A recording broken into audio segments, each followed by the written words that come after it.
श्री शिवाय नमस्तुभ्यम। हर हर महादेव। दोस्तों देखिए, आज का ये वीडियो बहुत ही ज्यादा खास होने वाला है। भाद्रपद मास के कृष्ण पक्ष के एकादशी जो कि है अजय एकादशी, देखिए 29 अगस्त को गुरुवार के दिन अजय एकादशी पड़ रही है और इसी एकादशी पर आपको मात्र 3 महा उपाय करना है।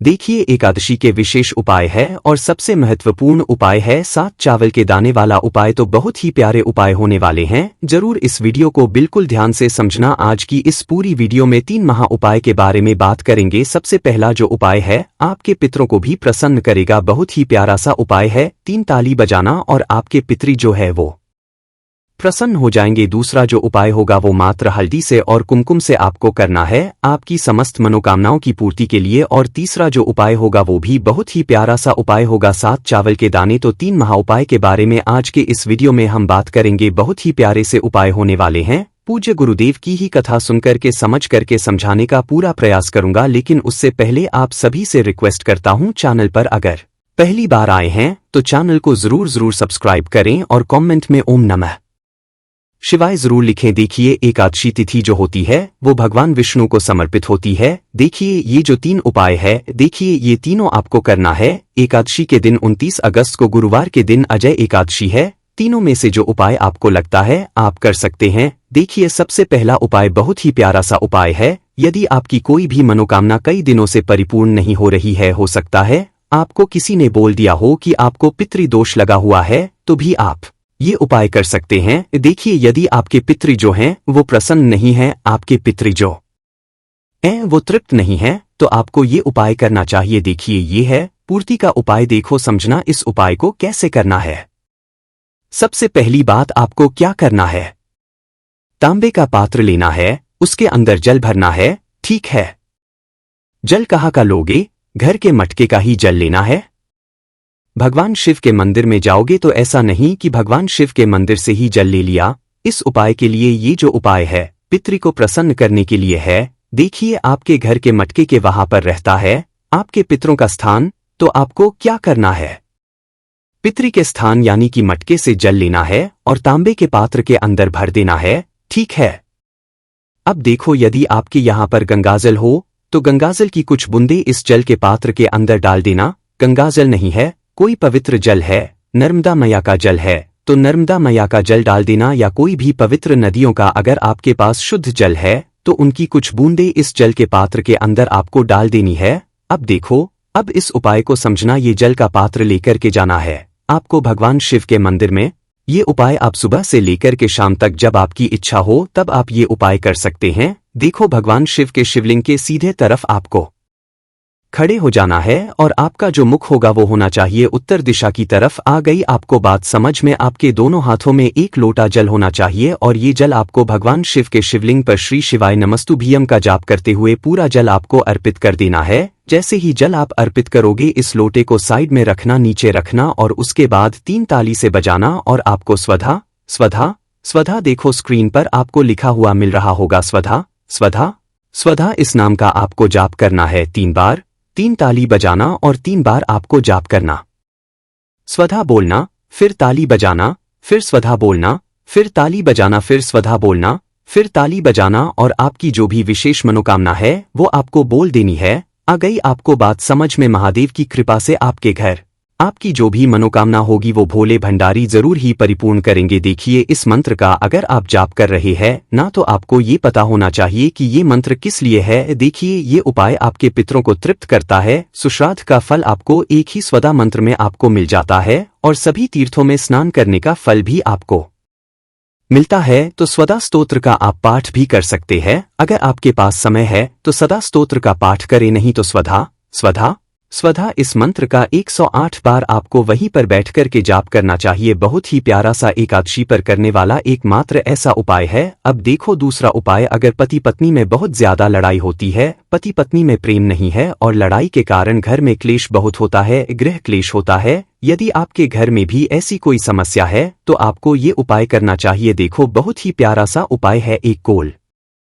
माटी का दीपक ले लेना। ठीक है, एक माटी का दीपक लेना जिसके अंदर आपको गोल बाती लगानी है। आ गई आपको बात समझ में? इसके अंदर आपको डालना है कि ठीक है। अब आपको क्या करना है, साथ में लेना है एक चुटकी हल्दी और एक चुटकी कुमकुम। देखो हल्दी अगर आप खुद पीस सकते हैं ना, तो जो हल्दी आती है ना हल्दी की गांठ को पीस करके आप हल्दी बना सकते हैं, नहीं तो आप बाजार से रेडीमेड हल्दी भी लेकर के आ सकते हैं। देखिए करना क्या है, हल्दी लेना और साथ में लेना आपको कुमकुम। ठीक है, अब आपको क्या करना है, आप ही के घर में भगवान विष्णु की अगर फोटो है तो उनके सामने आप ये उपाय कर सकते हैं, या भगवान विष्णु के कोई भी अवतार है जैसे लड्डू गोपाल है तो आप भगवान श्री कृष्ण के भी आप ये उपाय कर सकते हैं। देखो करना क्या है, आपको भगवान विष्णु के सामने ये दीपक आपको प्रज्वलित कर देना है। देखो ये उपाय भी आप सुबह भी कर सकते हैं या तो आप शाम को भी कर सकते हैं, लेकिन दिन में आपको ये उपाय नहीं करना है। या तो सुबह कर लीजिए या तो शाम को कर लीजिए। सुबह आप 8 बजे के पहले पहले ये उपाय कर लेना है, 8-9 बजे के पहले पहले नहीं तो आप शाम को 6 बजे के बाद ही उपाय करना है। देखो क्या करना है, ये भी उपाय एकादशी के दिन ही करना चाहिए। भगवान के सामने आपने दीपक लगा दिया, आपको एक चुटकी हल्दी लेना है और उसके बाद ओम नमो भगवते वासुदेवाय का 11 बार जाप करना है। हल्दी लेना है पहले, ठीक है, और उसके बाद भगवान विष्णु का जो सीधा पैर होगा ना, ठीक है, सीधे पैर के वहां पर भगवान विष्णु का सीधा पैर देखना, ठीक है, वहां पर आपको ये हल्दी डाल देनी है, उनके चरणों में हल्दी अर्पित कर देनी है। आ गई आपको बात समझ में? अब आपको क्या करना है, कुमकुम लेना है और वापस से ओम नमो भगवते वासुदेवाय का जाप करना है और उल्टे पैर में आपको कुमकुम अर्पित कर देना है। हल्दी और कुमकुम दोनों आपको अर्पित करना है और उसके बाद आपके घर के क्लेश दूर हो ऐसी आपको प्रार्थना करना है। बहुत ही प्यारा सा उपाय है, केवल आपको घर पर करना है और आपकी सारी समस्या निश्चित ही इस उपाय से दूर हो जाएगी। तो देखो ये हो गया दूसरा उपाय। अब हम बात कर लेते हैं सबसे महत्वपूर्ण उपाय की, यानी कि तीसरे उपाय की। देखो ये उपाय भी बहुत ही ज्यादा खास होने वाला है। किसी भी मनोकामना हो, माता अशोक सुंदरी की कृपा से आपकी वो मनोकामना परिपूर्ण होकर ही रहेगी। बहुत ही प्यारा सा उपाय है। देखो करना क्या है, सबसे पहले हम सामग्री समझ लेते हैं।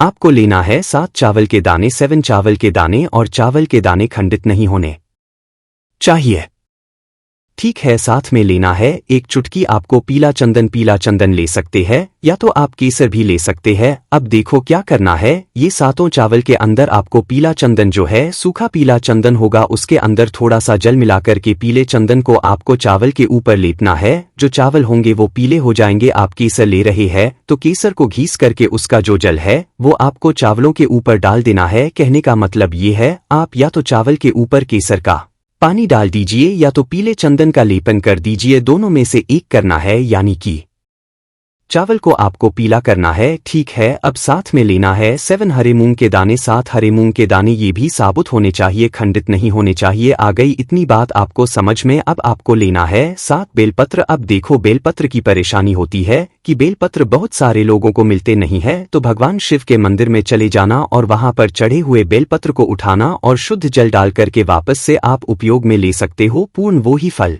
प्राप्त होता है। तो 7 बेलपत्र बिना कटे फटे लेना है, खंडित नहीं होना चाहिए, ठीक है। साथ में लेना है एक गोल बाती का दीपक। आ गई आपको बात समझ में? और इसके साथ में लेना है तांबे के पात्र के अंदर जल। देखो बहुत सारी चीजें हो गई है, एक बार और रिपीट कर देता हूँ। 7 चावल के दाने ले लिए, अंदर आपने पीला चंदन डाला था। 7 हरे मूंग के दाने ले लिए, 7 बेलपत्र ले लिया, एक दीपक लिया, एक तांबे के पात्र के अंदर जल लिया और साथ में आपको पीला चंदन और लेना है। आ गई आपको बात समझ में?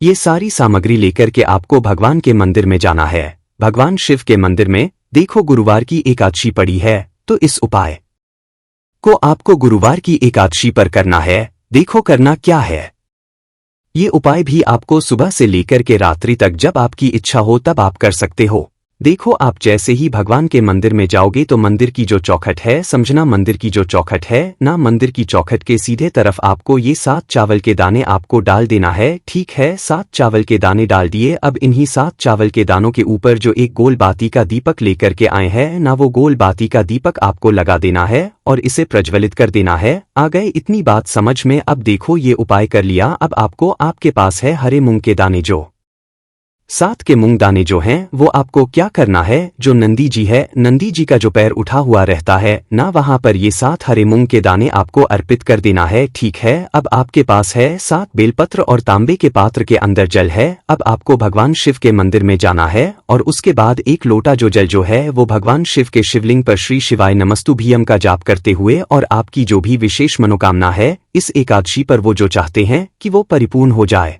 वो बोलकर के ये 1 लोटा जल आपको भगवान शिव के शिवलिंग पर आपको अर्पित कर देना है। देखिए आ गई इतनी बात समझ में आए। अब देखो आपके पास है 7 बेलपत्र, 7 बेलपत्र। ठीक है, अब आपको क्या करना है, ये बेलपत्र की जो 7 बेलपत्र है इनमें 3-3 पत्तियां है, हर एक बेलपत्र में 3 पत्तियां है। इन तीनों पत्तियों पर आपको पीला चंदन लगाना है और एक टिकी लगाना है। मात्र एक टिकी तीनों पत्तों पर लगा देना। इस प्रकार से आपको 7 बेलपत्र पर आपको टिकियां लगानी है। आ गई आपको बात समझ में। और टिकी कहाँ पर लगाओगी? चिकने वाले हिस्से पर। ठीक है, अब ये 7 बेलपत्र एक साथ पकड़ना और माता अशोक सुंदर वाले स्थान पर आपको स्पर्श करवाना है। रखना नहीं है, समझना, स्पर्श करवाना है। जो भी आपके विशेष मनोकामना है वो आपको बोलना है और ये 7 बेलपत्र माता अशोक सुंदरी वाले स्थान पर स्पर्श करवाना है, छुआना है। और जैसे डंडे का जो हिस्सा होगा वो जलाधारी की तरफ होना चाहिए, इस प्रकार से आपको स्पर्श करवाना है। और आप जो भी विशेष मनोकामना है वो बोल देना। अब इसी बेलपत्र के 7 पत्तों को वापस से उठाना है और महादेव के शिवलिंग पर श्री शिवाय नमस्तुभ्यम का जाप करते हुए आपको अर्पित कर देना है। बस इतना सा उपाय करना है, बस इतनी सी क्रिया करनी है और आपकी जो भी विशेष मनोकामना है वो आपको महादेव जी के सामने आपको बोल देना है। जरूर महादेव आपकी ये जो मनोकामना है वो परिपूर्ण करेंगे, क्योंकि ये माता अशोक सुंदरी का विशेष उपाय है। माता अशोक सुंदरी स्वयं महादेव से कहती है कि इनकी मनोकामना परिपूर्ण करो तो ये सुंदर सा उपाय करना। तो देखो एकादशी पर इस बार 3 ये उपाय में से एक उपाय करना, तो आपको तीसरा वाला तो हर घर में करना चाहिए, क्योंकि ये विशेष उपाय है। जरूर इस उपाय को करना। अगर आपको कुछ भी चीज समझ में ना आए तो कमेंट में पूछ लेना, गलती नहीं करना है। श्री शिवाय नमस्तुभ्यम। हर हर महादेव।